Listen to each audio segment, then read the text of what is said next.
I ran across something today about the chemistry of glyphosate that will absolutely blow your mind.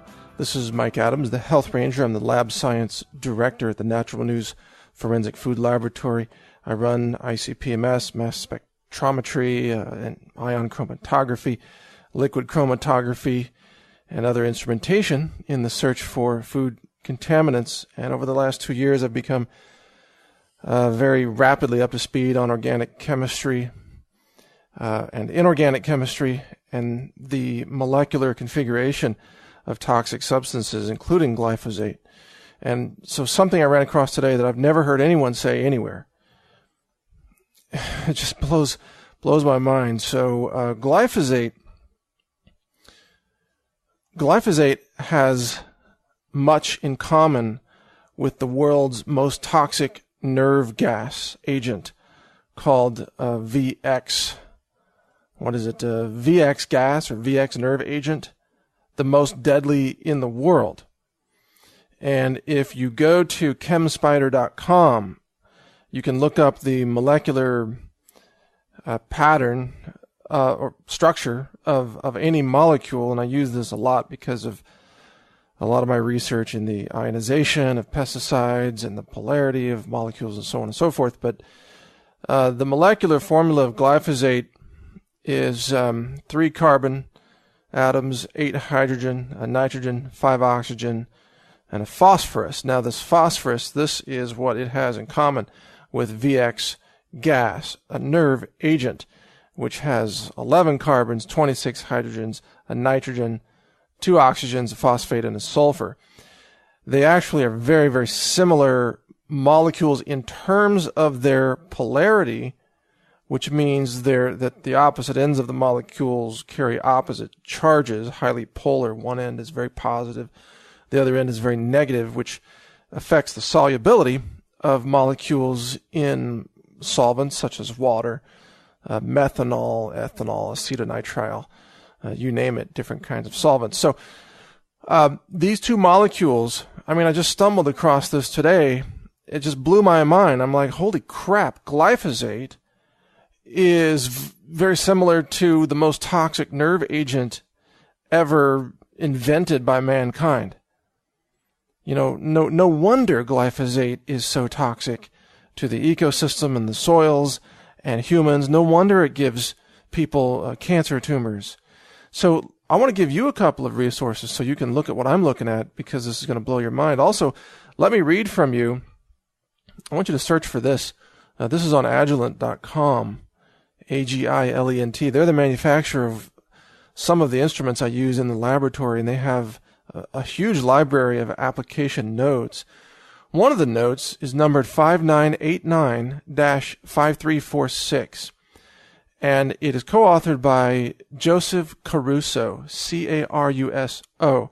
It's entitled Ultra Trace Analysis of Organophosphorus Chemical Warfare Agent Degradation Products by HPLC, ICP, MS. Let me decode that title for you if you're not used to reading these. The ultratrace analysis means we're looking at very, very small concentrations, sometimes sub-parts per billion concentrations. So picograms, in other words, often parts per trillion. Organophosphorus, this is the chemical structure. And this is an organic molecule with a phosphorus hub, if you will, at the molecular level. This is what it has in common with glyphosate. Glyphosate, if you look at the word or sound it out, it starts to say phosphate or phosphorus. That's because it's based on phosphorus. So glyphosate is a phosphorus-based chemical weapon used against plants, whereas VX nerve gas is a phosphate chemical weapon used against humankind. All right, so if you read this paper by Joseph Caruso, let me finish decoding the title for you. The analysis is by HPLC ICP-MS. So they're using liquid chromatography instrument, maybe the Agilent, 1290 would be my choice on the front end. That's high pressure liquid chromatography. I think that instrument goes up to like 1200,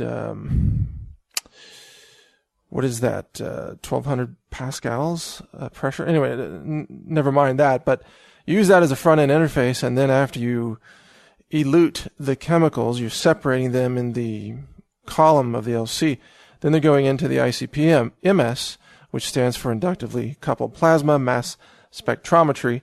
And by the way, if I sound tired, I'm sorry. I've been in the lab all day. I'm actually a little bit phased by all of this research.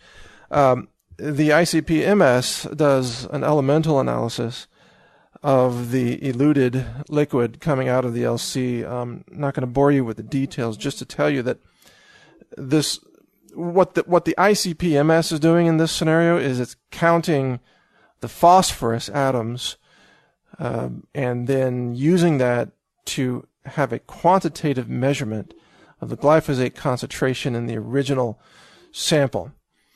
So they're using the LC to separate out glyphosate, which is very tricky by itself. Or I'm sorry, the organophosphorus chemical warfare agent, not glyphosate. They're using, this is for VX nerve gas, but it's practically the same chemistry. That's what's so fascinating about this. And let me read you a little bit from this introduction.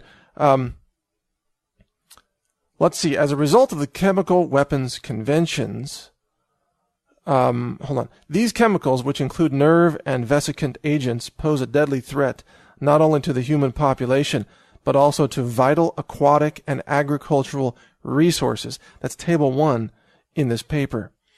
Based on these facts, the development of sensitive and selective analytical techniques for the analysis of CWA, that's the nerve agent, and their degradation products is of high importance to ensure homeland security. And that's the subject of this paper, Homeland Security. And it's from the Department of Chemistry at the University of Cincinnati. And just to read you the abstract or explain it, let's see. So the high-performance liquid chromatography system is used with the ICP-MS for analysis of 3 organophosphorus chemical warfare degradation products: ethyl methylphosphonic acid, EMPA, which is the hydrolysis product of VX nerve gas, and IMPA and MPA, another hydrolysis product, were separated by reverse phase ion pairing HPLC. That's using a special introduction technique to the LC instrument. The separated organophosphorus hydrolysates were directly introduced into the ICP-MS and detected at a mass-to-charge ratio of 31. So 31, what is that going to be close to? Let's see, calcium is 40. I don't have a table of elements in front of me. Let me bring one up. What would 31 even look like in terms of another element? You see, ICP-MS detects mass-to-charge ratios, not actual atomic mass. So 31, phosphorus, there we go. Well, that makes total sense. Okay, so mass-to-charge ratio of the atomic mass of phosphorus is what they're looking at in the ICP-MS. Let me get back to the method here. The detection limits for the chemical degradation products were found to be 263, 183, and 139 picograms per milliliter. Holy crap. Wow. I don't know if you even realize what that is. So a microgram per milliliter is a part per million. That's a microgram. And a lot of the external standards that I use come in micrograms per milliliters, parts per million concentrations. Now, if you go down to, a picogram, well, hold on. First, then we got to go to nanograms underneath micrograms. So a nanogram per milliliter is a part per billion. And if we go way down to picograms per milliliter, that's a part per trillion. So these detection limits for EMPA, for example, a derivative of nerve gas, being at 263 picograms per milliliter, that's 0.263 parts per billion. That is freaking unbelievably sensitive. That's just astonishing. Wow. That, by the way, that shows you how impressive the Agilent instrumentation really is. It's just astonishing. So anyway, this paper talks about the chemical byproducts of the degradation of sarin gas and VX nerve gas, and how you can use the ICP-MS to detect the mass to charge ratio of phosphorus. I should have known that was 31, but that's not something that I look for commonly in my own work. Like I can tell you, oh yeah, mercury, 200, 201, 202, lead, 206, 207, 208, whatever, these other elements that I'm used to looking at, but not phosphorus so much. Okay, so what's the bottom line from this? I'm sorry if I'm geeking out on you on this paper. This just blows my mind. Reverse phase ion pairing chromatography. Yep.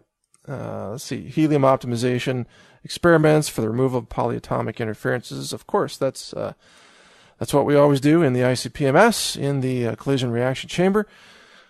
Just going through here to see what else. Let's see.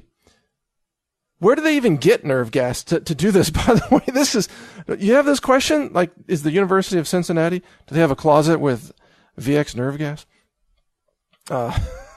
This is dangerous stuff to be working with. I wouldn't even want to deal with anything more than picograms of this. Anyway, they use an Agilent 7500 CE with a collision reaction cell. Of course, an octopole ion guide. Yep, that's what I've got too. Electronic coupling with the HPLC, remote cable, simultaneous starter for synchronization. Let's see, they use a buffer system, acetic acid and ammonium acetate at pH 4.85. That's interesting. So that's how they separated out the nerve gas agent and got it into solution in order to introduce it into the LC. So this is some interesting stuff. What I find fascinating is that a lot of this might be useful for detecting glyphosate. So let's see, it says the phosphorus response versus helium flow rate was plotted, and the flow rate corresponded to the optimal signal and the lowest background. So they're boosting signal to noise ratio using helium to eliminate the polyatomic interferences, leaving the degradation products. Oh, I see. I'm looking at a spectra chart of the LC, and we have, wow, very, very clear peaks on the chromatography, even though it looks like this is heavily, heavily magnified with background noise at, these signals are not that much higher than background noise.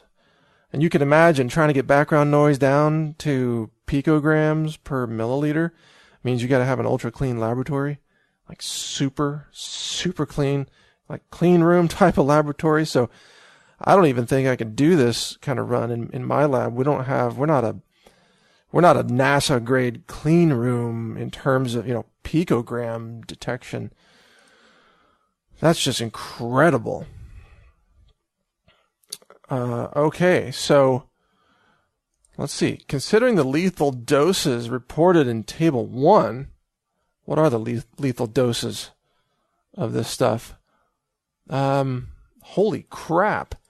Lethal doses of VX nerve gas are 0.09 to 2 milligrams per cubic meter.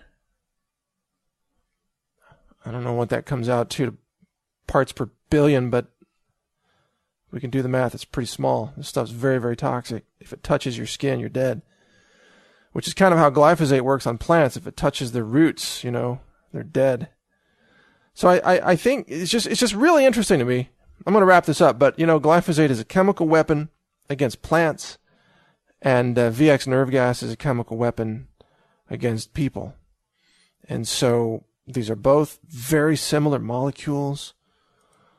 If you look at them on ChemSpider, they have this phosphate or phosphorus group, and that is key to their polarity, solubility, and interaction with biological systems. So there you go. I'm on the trail. We're going to find out more about glyphosate this year. Stay tuned. Hear all of my podcasts at healthrangerreport.com. This little demonic molecule will not evade us. We're gonna nail it. All right, take care.